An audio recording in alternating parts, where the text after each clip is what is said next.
The General Election Supervisory Body, Bawaslu, has identified 287 possible campaign violations so far, with the People's Conscious Party, or Hanura, as the top offender. Hanura was followed by the Indonesian Democratic Party of Struggle, PDIP, the National Democrats, also known as Nasdem, and the Golkar Party. Bawaslu has identified 287 possible violations since the campaign period began on March 16th, with Hanura the party with the most alleged cases. Among violations, predominant were direct or indirect money politics. Bawaslu says it has found indications that 7 political parties were distributing cash or goods to people attending their events.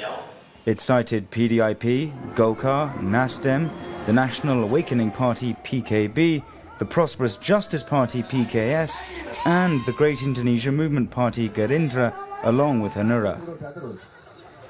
Bawaslu also found that several state dignitaries were involved in violations during campaign time, including Maritime and Fisheries Minister Syarif Cicip Sutarjo, Religious Affairs Minister Suryadharma Ali, as well as several governors, district heads and mayors.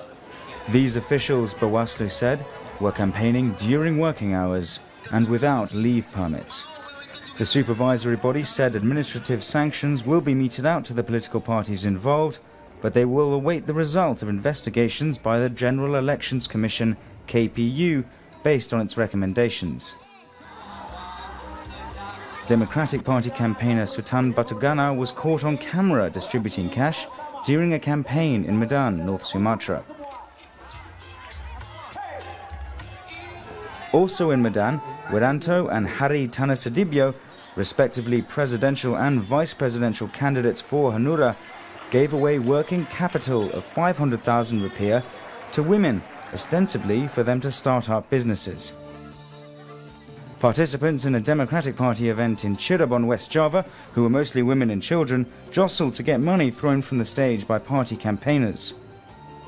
The campaigners also gave out up to 100,000 rupiah to anyone able to correctly answer their questions.